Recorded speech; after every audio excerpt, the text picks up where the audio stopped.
Good morning, good morning. Just got in from the farmer's market, Saturday farmer's market, and we have some pretty exciting finds for the day. So I don't know if you recognize this, but this is a hibiscus flower, a fresh hibiscus flower. Typically you'll find these in grocery stores as a dried petal that you might infuse into some sort of tea or any other drink that you might want to flavor with hibiscus. But the fresh leaves, they have this sort of tartness, a little bit of sweetness, almost like a cranberry, that sort of astringency that kind of puckers your mouth like a lemon. It also has this beautiful, what I'm assuming is a seed in the middle. I also found some fresh basil, you know, the classic basil, and then some Enchelium red garlic from Bugle Boy Farm. So my boy Christian at Bugle Boy Farm grows gourmet garlic. It's pretty dope. This is a soft neck variety of garlic that he said is very mild and supposed to be great in raw applications. In this case, I'm thinking of basil, hibiscus, and garlic pesto.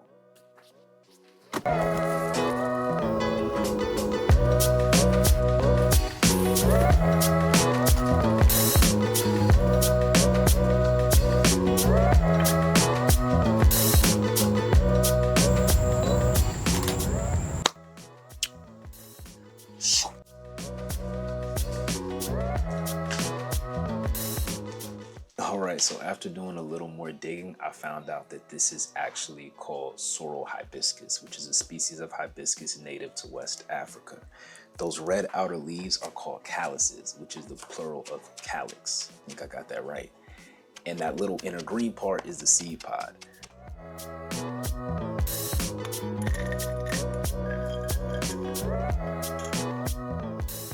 My number one tip with this pesto is to please trust your taste. Pesto means to pound, meaning anything that I'm putting into this mortar and pestle, or even a food processor or blender, can technically be a pesto. Traditionally, you would use pine nuts, garlic, basil, extra virgin olive oil, and some parm. Look, I left out the pine nuts and replaced it with cashews. I left out the parm completely, and I added hibiscus.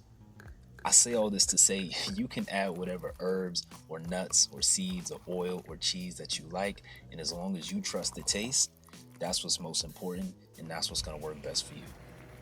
Now right here is where the magic really starts to happen. Please ignore that pasta drop, but also notice that is very little water that I'm boiling pasta in. I did that intentionally because if you boil pasta in less water, the pasta water actually gets starchier, which helps you to emulsify the sauce in the end.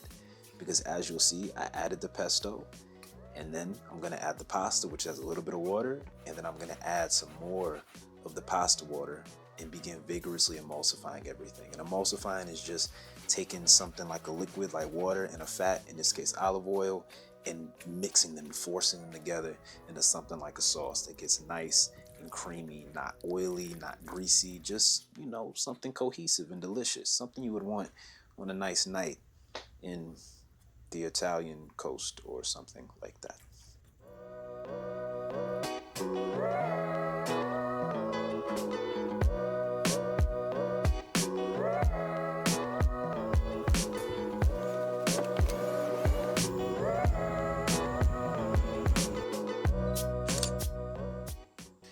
Please, let's just take a second to appreciate the beauty of this bowl.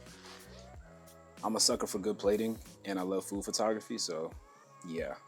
The only thing about food photography is the food ends up sitting and it looks pretty, but look, everything kind of cooled down and stuck up into one big mass. But regardless, it's gonna be delicious. Let's taste.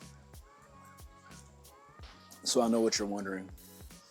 Did the hibiscus really do much for this dish besides making it prettier? And I would say yes. I think traditionally pesto can be a little bit heavy.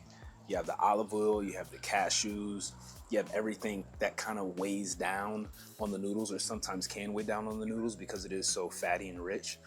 But I feel like the hibiscus adds such a beautiful, like a nice brightness to everything. It's almost like a squeeze of lemon without that harsh acidity that you get in the back of your throat sometimes when you have something that's acidic like that. I don't think that the hibiscus itself has a super distinct flavor, but it has a very distinct presence, and that's the best way I can describe it. I would definitely call this a success. I'm not gonna ramble too much. I can sit here and talk about food for hours upon hours upon hours, but y'all get the gist. Yeah, I hope this inspired you. I hope you learned something.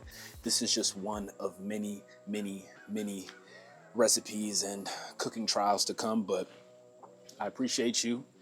Stay safe, have fun, don't forget to smile.